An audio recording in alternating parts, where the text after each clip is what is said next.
Pak Jokowi ini sangat menentukan.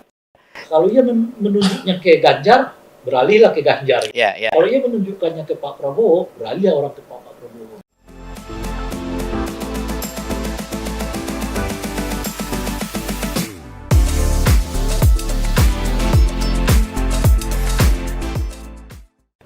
Hai Sobat Panengian, sengaja saya mengundang seorang sahabat lama saya, Ray Rangkuti.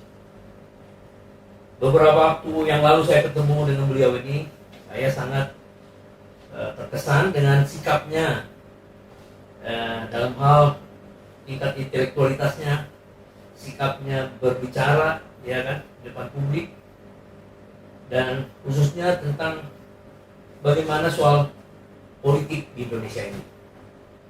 Nah, jadi pada saat ini saya akan mencoba mewawancarai beliau. Bagaimana sih Pak Ray ini sampai masuk ke memposisikan diri sebagai pengamat? Karena kita tahu bahwa beliau ini aktivis tahun 98, ya. Dan kita tahu juga masih banyak sekali orang yang angkatan 98 ikut menjadi politisi, ya, mengambil jalan masuk ke dunia politik praktis. Tapi beliau yang satu ini tetap konsisten menjadi seorang pengamat. Selamat siang, Bung. Selamat siang. Ya. Apa kabar? Baik ya. Nah, saya mau tanya dulu awalnya. Mengapa Anda memilih jalan untuk tetap konsisten menjadi pengamat? Kalau ditanyakan mungkin 10 tahun yang lalu, Ya. saya kan mengatakan enggak. Saya mau jadi politisi juga dalam pengertian formal gitu. Ya. Tapi kalau ditanyakan hari ini, Ya. bagi saya justru tantangannya baru terasa. Oh, bahwa Kalau saya masuk ke politik formal itu, udah bukan lagi tantangan bagi saya. gitu ya. Sudah terlalu mudah kan masuk ke dunia politik formal itu. Tapi tantangannya bagi saya sekarang adalah bisa nggak bertahan di dunia seperti sekarang? Ya, independen. Ya, katakan tadi misalnya sebagai pengamat macam-macam. Yang memberi pencerahan dong. Ya, pastinya dengan segala risikonya kan, risikonya nggak punya kekuasaan, nggak punya harta benda juga, nggak disambut lah di sana sini gitu. Justru itu tantangannya bagi saya. Kalau aktivis masuk politik, udah terlalu lumrah kita lihat sekarang. Nggak menarik lagi. Bagi saya bukan lagi tantangan. Makanya kalau ini ditanyakan 10 tahun yang lalu, menurut saya akan mengatakan, saya akan juga masuk politik. Tapi kalau ditanyakan sekarang, saya merasa tantangan saya justru adalah bisa nggak sih bertahan di dunia ini di tengah rayuan, ajakan untuk masuk ke politik praktis gitu ya, dan ya tentu saja ya menerima resiko-resiko dari pilihan hidup ini. Ya kayak abang juga lah. Terima kasih. Jadi pengamat. Iya. Padahal pemain juga bisa kan sebenarnya. Bisa. Dari memilih. Jadi kalau menurut pendapat saya, ya, dikatakan dari risiko, saya nggak terlalu setuju sebenarnya. Karena apa? Ketika kita memilih sebuah jalan, ya kita memilih dengan segala yang terikut dalam jalan itu, bahwa kurang dibandingkan yang lain dalam hal materi, kurang dibandingkan yang lain dalam hal perhatian, ya. Saya kira sih, ya itu pilihan hidup lah, ya pilihan hidup. Jadi saya sangat respect sama Anda memilih itu. Kenapa? Kita membutuhkan banyak orang seperti pemerhati, ya, untuk mencerdaskan kehidupan bermasyarakat, kan, ya. Itu juga yang terpikirkan oleh saya, Bang. Nah, itu tadi, kalau aktivis masuk politik itu sudah sangat terlalu. Iya. Dan kenyataannya lebih banyak kritik orang terhadap mantan aktivis yang masuk politik ketimbang yang memujinya gitu. Karena kelihatan mereka akhirnya ditaklukkan oleh politik, bukan mereka yang menaklukkan politik. Iya. Misalnya ya dalam bahasa yang lain, ya sikap mereka, tabiat mereka kurang lebih sama lah dengan apa yang mereka kritik selama ini gitu. Bahkan kadang-kadang mereka lebih gila. Iya. Mempertontonkan mobil mewah, ya, sebagai sebuah pencapaian gitu. Jadi ternyata baru ketahuan kedok, ya. Kalau saya nggak katakan kedok loh, dulu ini begini sederhana gitu, sekarang kok mewah-mewah. Jadi justru dianggap ini nama pencapaian saya. Wah, udah di. Saya mau mencoba menantang diri saya. Oh, iya. Bisa nggak ya bertahan? Bisa itu. Saya jadi pemerhati itu tahun 89 Ya. mulai ya. Jadi artinya kalau dihitung kan udah mulai mendekati 30 tahun begitu. Jadi saya kira kalau saya bisa, juga bisa. Nah, yang kedua, saya mau tanya soal Peci ya. Peci ini adalah merupakan persona Anda dari dulu saya lihat. Di mana-mana saya lihat begitu. Dulu saya waktu PMP Pancasila kan selalu ada itu sejarah kebangsaan. Oh, waktu negaranya didirikan semua pakai peci semua. Ya, Bung Hatta ya. Peci kebangsaan. Nah iya makanya, jadi saya pengen tanya, apa sebenarnya atau mengapa Anda memilih persona itu? Ya pertama alasan tentu saja historis, kan ini peci kebangsaan. Kebangsaan, oh iya. Itu ya udah selayaknya lah kita semua bersama-sama untuk melestarikannya. Gitu, ya. Kalau saya pergi kemana, kalau pakai peci pasti orang tahu. Itu orang Indonesia kan, nggak ada mana-mana kan kira-kira gitu. Nah itu pertama. Nah yang kedua, menurut saya untuk ya nggak tahu saya untuk menjadikan semacam apa ya bagian kecil bagi kontribusi pelestarian peci ini. Di tengah kelihatan ya kita kan satu segi menghadapi semacam geger budaya dengan betul. Banyak sekali muncul penutup kepala yang bermacam-macam dari yang bersifat modern sampai yang bersifat agamis gitu. Loh, dari sekian banyak citra itu kita punya sendiri kok, kenapa kita nggak pakai yang namanya peci hitam ini gitu ya. Jadi idealis sudah termasuk gitu. Ya.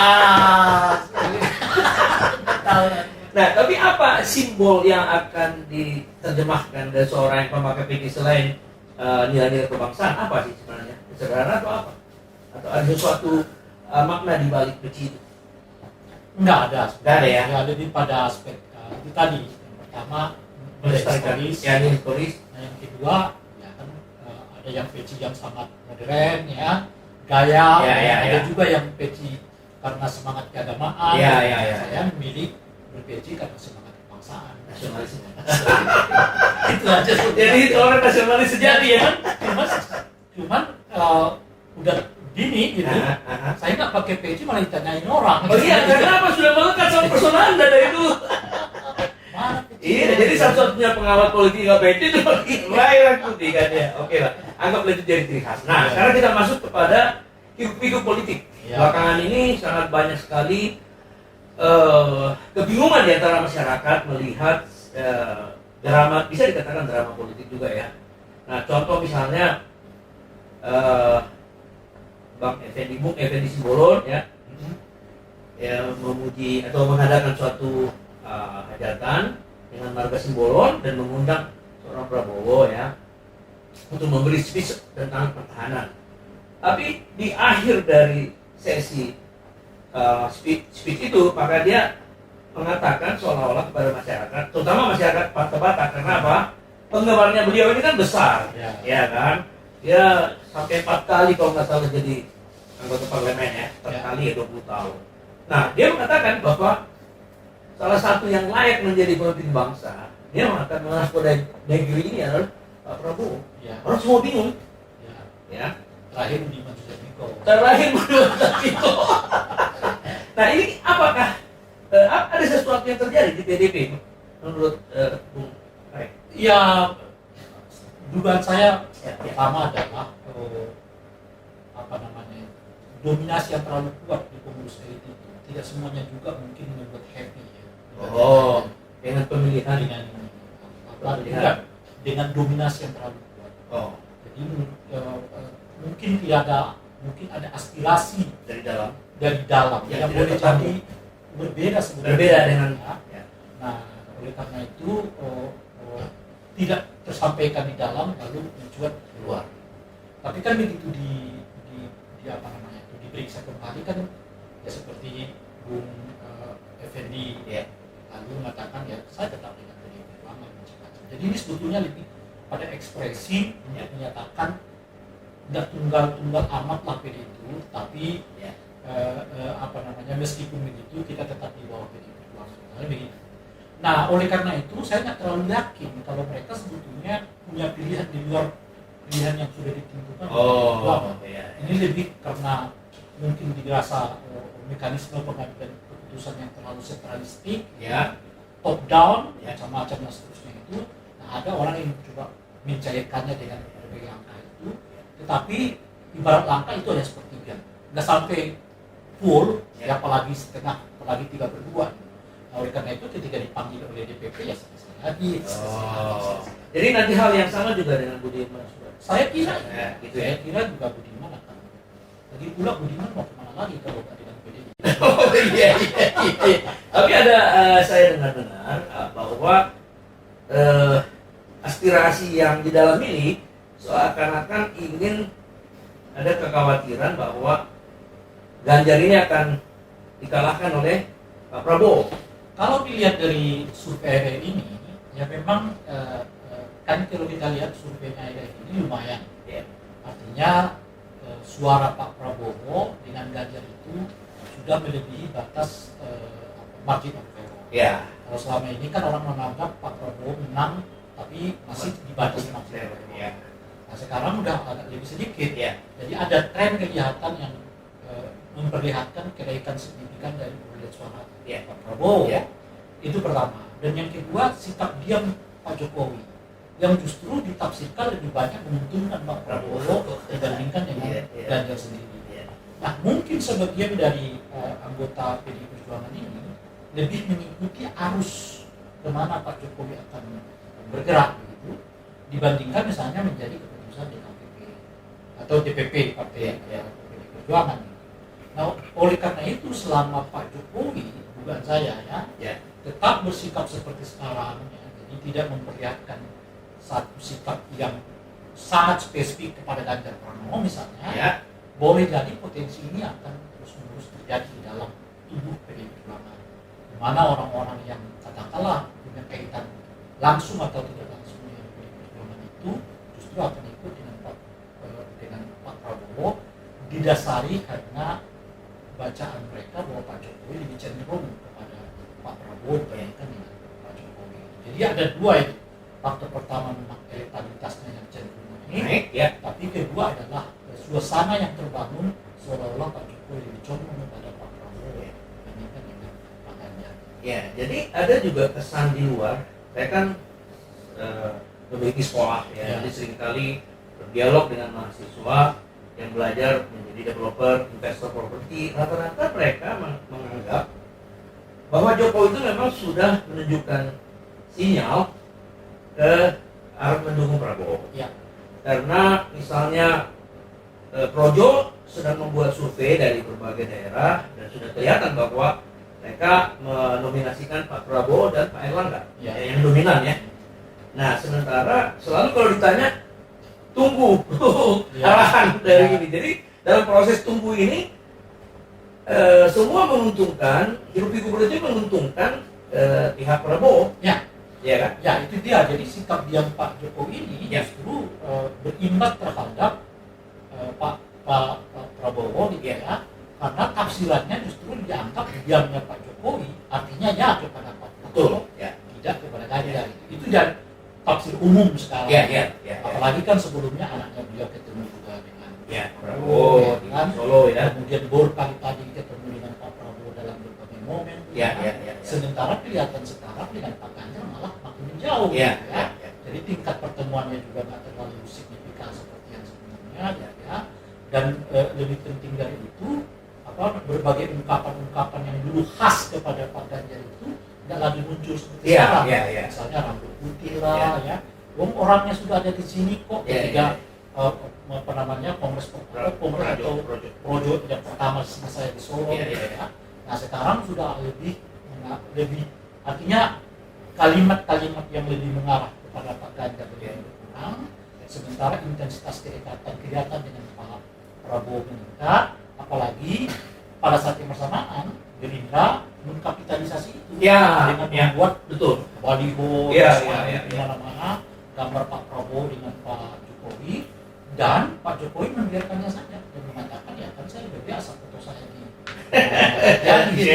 sementara foto Pak Ganjar dengan Pak Jokowi nggak begitu banyak gitu loh dibandingkan fotonya Pak Prabowo dengan Pak. Nah ada yang mengatakan di luar Bung ya bahwa sepertinya Jokowi cawe-cawe, dipandang sebagai cawe-cawenya ini dia, bahwa dia lebih condong memilih ya pelanjutnya itu kekuasaan itu adalah Pak Prabowo. Memang kalau saya baca khususnya waktu pertemuan di Apeksi kemarin, pemerintahan kota yang datang ke suara wali kota ya. Pikiran-pikiran dari Pak Ganjar dengan Pak Prabowo itu boleh disebut fotokopi dari Pak Jokowi. Jadi apa yang menjadi pikiran Pak Jokowi yang sudah dilakukan macam-macam itu juga kelihatan menjadi komitmen dua orang ini, baik Pak Ganjar maupun Pak Prabowo. Tentu mungkin elemen teknis nanti yang akan membedakan berbeda misalnya soal kebijakan hilirisasi. Nah hilirisasi ini di mata Pak Ganjar seperti apa? Hilirisasi di mata Pak Prabowo seperti apa? Mungkin itu nanti akan bedanya. Tetapi kebijakan yang bersifat makro kelihatan sudah sama fotokopi sendiri. Nah oleh karena itulah dari aspek ini tidak ada kelihatan yang bisa membedakan antara Pak Prabowo dengan Pak Ganjar. Jadi apa yang membuat Prabowo misalnya kelihatan jauh lebih dekat dengan Pak Jokowi gitu? Itu tadi yang simbol-simbol yang dikapitalisasi ini, sementara Ganjarnya kelihatan lebih main di wilayah dirinya sendiri gitu kok. Nah wilayah dirinya sendiri itu kan sekarang adalah wilayah-wilayah yang sudah terkelola oleh PDI Perjuangan sendiri, jadi lebih banyak konsolidasi ke dalam dibandingkan ke luar gitu ya. Sehingga dengan begitu ya saat yang bersamaan dengan asosiasi Pak Prabowo ke Pak Ganjar itu ke Pak Jokowi meningkat, dengan sendirinya suara Pak Prabowo meningkat, sementara Ganjar masih di sini. Dan uniknya saat yang bersamaan setidaknya 2 kali dalam catatan saya Ganjar melakukan blunder politik. Pertama di luar soal Piala Dunia yang dia tolak itu kan karena itu belum dicalonkan, belum dicadangkan dicalonkan oleh PDI. Yang pertama adalah beliau masuk ke dalam rumah ibadah di Banten, yang itu membuat memori orang ingat kembali kepada Anies yang pernah melakukannya di Surabaya. Saat itu Anies dikecam habis-habisan, pada saat yang bersamaan yang Ganjar juga akan melakukan. Nah yang kedua, ketika Ganjar telepon PJ Gubernur Jakarta tentang aduan masyarakat. Jadi dua blunder ini kenyataannya membuat simpati orang kepada Pak Ganjar berkurang. Nah, jadi faktor pertama asosiasi yang makin melemah dengan Pak Jokowi. Kedua ada blunder sendiri yang dilakukan sendiri oleh Ganjar. Nah, ini dua faktor yang kelihatan dominan mengakibatkan Ganjar agak. Yang ketiga, Ganjar ini kelihatan lebih elitis lagi karena dia seolah-olah milik partai, bukan milik relawan lagi, milik semua gitu. Dan ada faktor keempat menurut saya yang perlu dicermati, adalah faktor tidak terpolanya Pak Prabowo. Nah, maksud saya tidak terpola itu artinya Pak Prabowo nggak bisa disosiasikan dia melawan Anies. Pak Prabowo diasosiasikan melawan Ganjar. Enggak, dia di tengah. Nah, sementara ribut Anies sama Ganjar itu viral. Jadi ributnya Anies dan Ganjar ini diuntungkan, yang menguntungkan Pak Prabowo. Dia tenang aja gitu. Nggak nyerang kiri, nggak nyerang kanan, aman dia.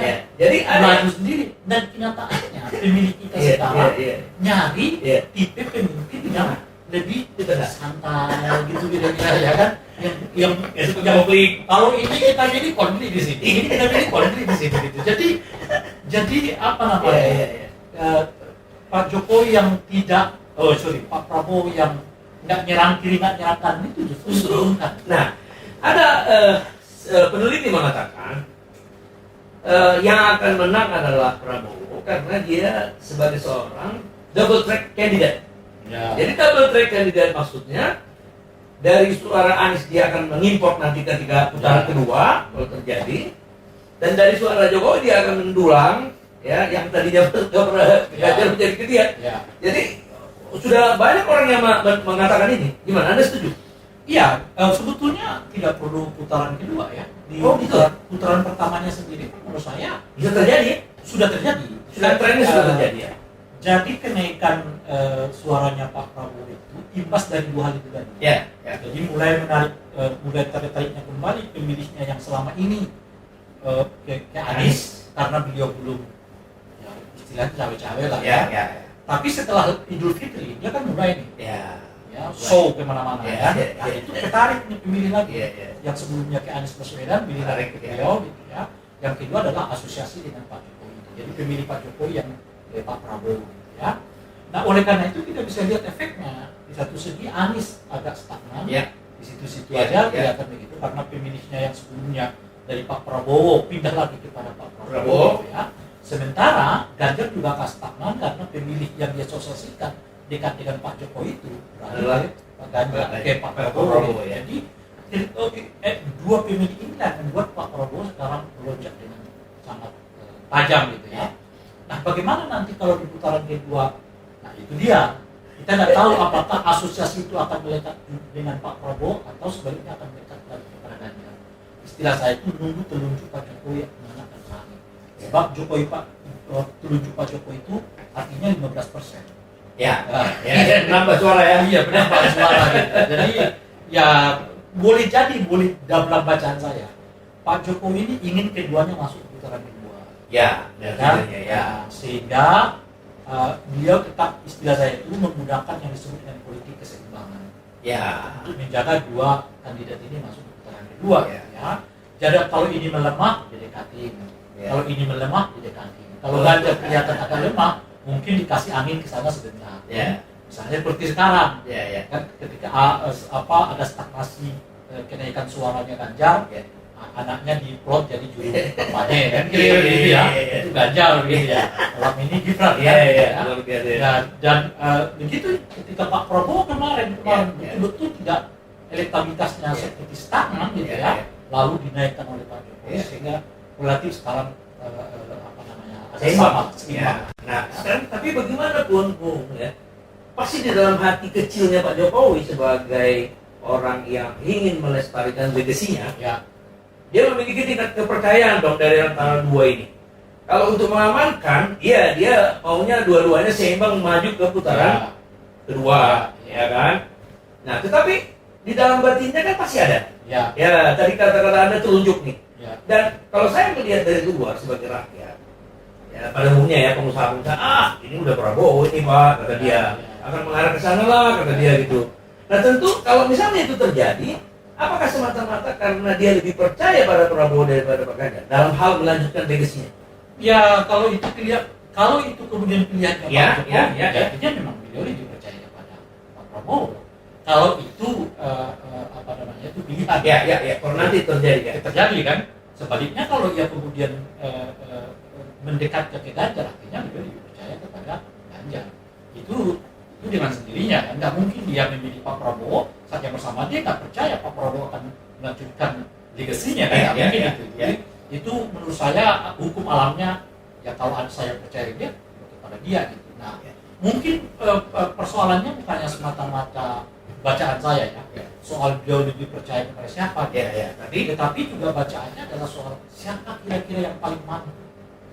Ini yang menarik untuk melanjutkan kesinambungan pembangunan Indonesia. Tipe kepemimpinan macam apa yang dibutuhkan oleh Indonesia 2024 dalam rangka melanjutkan legasinya.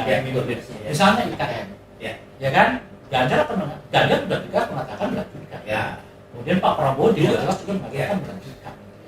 Anies Baswedan mengatakan kalau kritiknya lebih banyak daripada kita perlu evaluasi. Kita perlu evaluasi kan gitu.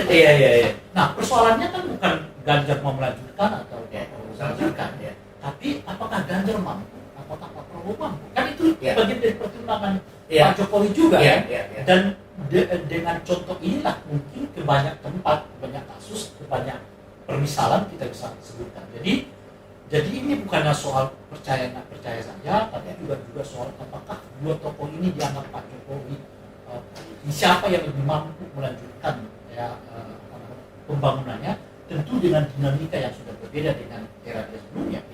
Kan dinamikanya 2024 ke sana kita tidak tahu seperti apa Indonesia yang akan datang. Tapi dalam hal narasi Jokowi mengatakan bahwa bonus demografi Indonesia ini akan bisa dimanfaatkan 10-13 tahun yang akan datang. Jadi apabila jangan sampai salah memilih pemimpin, dia seringkali ngomong sama Projo Nah, kalau dikatakan dari sinyal-sinyal dia bahwa pilihlah yang berani bernegosiasi sama orang asing dan segala macam, nah udah jelas agak mengarah kepada Pak Prabowo. Ya. Dan Jadi jangan lupa banyak juga udah mulai itu. oh, Misalnya ketika ditanyakan kemarin soal hilirisasi. Iya, iya. Go to hell. Oh. Soal ada intervensi asing Ya. terhadap proyek hilirisasi. Iya. Go to hell. Jadi kan udah mulai. Udah mulai ya. Eh, Nah, tapi ada kesan saya bahwa kekhawatiran di kalangan orang yang selama ini menganggap tren daripada Ganjar itu meningkat, akan bahkan meninggalkan Pak Prabowo awalnya. Sekarang mulai ada kecenderungan karena sudah dari fakta-fakta riset bahwa Prabowo sudah meninggalkan lewat dari batas. Karena ada asosiasi itu tadi. Ya. Kan dulu asumsinya itu kenapa orang membayangkan Ganjar akan melaju gitu ya.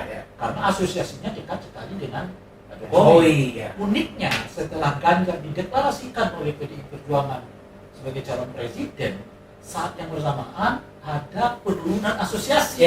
Itu dia. Betul. Penurunan asosiasi kedekatan Pak Jokowi dengan Pak Ganjar yang berefek kelihatan kepada stagnasi elektabilitas dari Ganjar Pranowo. Jadi kelihatan sekali itu yang saya sebutkan tadi, telunjuknya Pak Jokowi ini sangat menentukan. Kalau dia menunjuknya ke Ganjar, beralihlah ke Ganjar. Kalau dia menunjukkannya ke Pak Prabowo, beralihlah orang ke Pak Prabowo. Tetapi bagaimanapun karena ini sudah mulai mendekati pendaftaran, tentu wapres-wapres akan dipilih, dan tentu saja karena ada keinginan dalam hati Pak Jokowi ini lebih mampu daripada ini. Contoh nih, tentu dia akan mengarahkan supaya apa yang dianggap lebih mampu itu yang akan jadi. Nah, dulu ada kesan masyarakat bahwa Pak Prabowo ingin digabungkan dengan Pak Ganjar, waktu dia membawa ke salah satu tempat di Jawa Tengah. Dan setelah Pak Ganjar udah dideklarasikan jadi presiden, jadi kayaknya kan kemungkinan itu kan jadi sulit. Tapi belakangan selalu ada orang mengatakan bahwa kalau ingin menang, kalau ingin PDIP ikut di dalam kekuasaan, harusnya dia menjadi wakil. Artinya Ganjar menjadi wakil dari Prabowo. Masih mungkin nggak itu dilakukan dalam waktu yang berapa bulan lagi ke depan? Kalau pertanyaan itu 3 bulan, 4 bulan yang lalu, saya selalu menjawab keduanya bisa digabungkan asal selisihnya 10%. Tapi dalam bayangan saya itu Ganjar Prabowo. Itu bayangan saya. Awalnya Prabowo jadi wakilnya, Pak Ganjar sebagai calon presiden. Itu 3 bulan yang lalu lah ya? 3 bulan yang lalu. Sekarang? Kalau lalu ditanyakan orang, apa Pak Prabowo mau? Pak Prabowo mau lah, mau wakil presidennya Pak Jokowi, jadi menterinya Pak Jokowi saja. Apalagi wakil presiden dari Pak setelahnya kan, artinya tetap naik. Nah, tapi sekarang ini saya kira udah gak sulit. Kecuali komposisinya dibuat sebaliknya. Prabowo Ganjar, jadi bukan Ganjar Prabowo, Prabowo Ganjar. Prabowo naik sebagai calon presiden, Ganjar sebagai wakil presiden. Tapi pertanyaannya apakah PDI Perjuangan mau? Gitu kan? Tapi dengan signal-signal dari orang-orang yang di dalam yang ingin memperjuangkan aspirasinya tadi, kan bukan hanya 2 orang ini sebenarnya kan? Ini hanya 2 orang yang baru sekarang, belum tentu di dalamnya kan? Di dalamnya bisa aja nanti. Udah daripada kita kalah, udah mendingan itulah jadi wakil. Mungkin kayak itu terjadi. Makanya kalau sekarang ini bagi saya agak berat. Agak berat justru. Karena mungkin standar PDI Perjuangannya nggak akan bisa menurunkan ya. Kenapa gitu? Karena bagi dia sendirian aja dia bisa calon presiden kok. Dia merasa begitu ya? Iya. Dan standar presiden itu penting bagi PDI Perjuangan, bukan saja untuk meraih 3 kali jabatan sebagai presiden dari partainya gitu, tetapi itu juga cara dia mempertahankan elektabilitas untuk tetap dalam naik suara nomor 1 di pemilu legislatif. Karena siapa yang mendukung calon presiden punya potensi. Jadi kotel efeknya punya mereka itu nggak akan terbagi terlalu jauh. Gitu ya. Nah oleh karena itu kalau disebut sekarang Prabowo Ganjar, saya kira agak sulit. Nah mungkin karena itulah kemudian realistisnya biarkan yang keduanya bertarung saja, masuk putaran kedua. Nah disitulah bayangan saya nanti Pak Jokowi akan memperlihatkan kecenderungannya ke siapa. Jadi setelah putaran kedua. Kalau sekarang ini seperti yang saya sebutkan itu keseimbangan aja dulu. Yang ini dua-dua ini masuk ya ke putaran kedua. Dari situlah nanti akan kelihatan Pak Jokowi arahnya kemana. Meskipun begitu, kenapa Pak Jokowi menunda-nunda juga untuk memperlihatkan secara tegas dukungannya? Kok tidak mulai dari putaran pertama ini gitu ya? Saya kira karena masih ada mungkin negosiasi yang belum juga selesai. Khususnya siapa wakil presiden, baik yang mendampingi Pak Ganjar maupun yang mendampingi Pak Prabowo. Nah, lebih khusus lagi mungkin kesulitan Pak Jokowi itu adalah berkomunikasi dengan PDI Perjuangan, khusus tentang siapa kira-kira wakil presiden yang layak dan patut menurut Pak Jokowi pasangkan dengan Ganjar. Sementara itu mungkin Pak Jokowi sangat mudah mengkomunikasikan ini dengan Pak Prabowo. Oleh karena itulah kelihatan sekarang ini Pak Jokowi itu tadi yang kita sebut tadi asosiasinya lebih dekat kepada Pak Prabowo karena mungkin komunikasinya jauh lebih setara kira-kira gitu ya, dibandingkan dengan PDI Perjuangan yang boleh jadi komunikasinya agak berjarak karena Pak Jokowi tetap adalah petugas partai. Di PDI Perjuangan Pak Jokowi adalah petugas partai. Jadi komunikasinya nggak mungkin itu setara kan? Itu pasti begini kan? Ya sebagai petugas ada di sini, yang menugaskan kan di sini. Mungkin karena itu juga. Kalau sekiranya boleh jadi kalau sekiranya komunikasi antara Pak Jokowi dengan kalau PDI ya lebih bisa setara, mungkin kecenderungannya juga bisa akan diperlihatkan lebih dekat ke Ganjar dibandingkan Pak Prabowo. Jadi dua analisa itu lah. Pertama ada keseimbangan yang mau dibentuk oleh Pak Jokowi, saat yang bersamaan masih ada menurut saya negosiasi politik yang belum selesai, khususnya siapa yang wakil presiden baik untuk Ganjar maupun dengan Pak Prabowo. Karena komunikasi dengan Pak Prabowo mungkin lebih setara dan oleh karena itu bisa dibilang ya. Sementara dengan PDI Perjuangan ternyata agak berjarak karena bagaimanapun di mata PDI Perjuangan statusnya petugas partai. Pak Jokowi adalah petugas partai. Ya, sekarang ini ada yang mengatakan begini. Ada dua pengamat, ada bukan pengamat lah, ada salah satu orang mengatakan bahwa ini tidak akan jadi 3 pasangan. Ini hanya 2 ini. Oh, saya juga. Nah, terus dia bilang Anies tidak bakalan bisa dapat tiket. Nah, tetapi itu yang saya sering kali juga tolak kalau saya sebagai orang luar yang mengamatinya. Anies itu gagal bukan karena siapa-siapa. Gagal karena kemampuan mereka menolak dan mengelola internal mereka.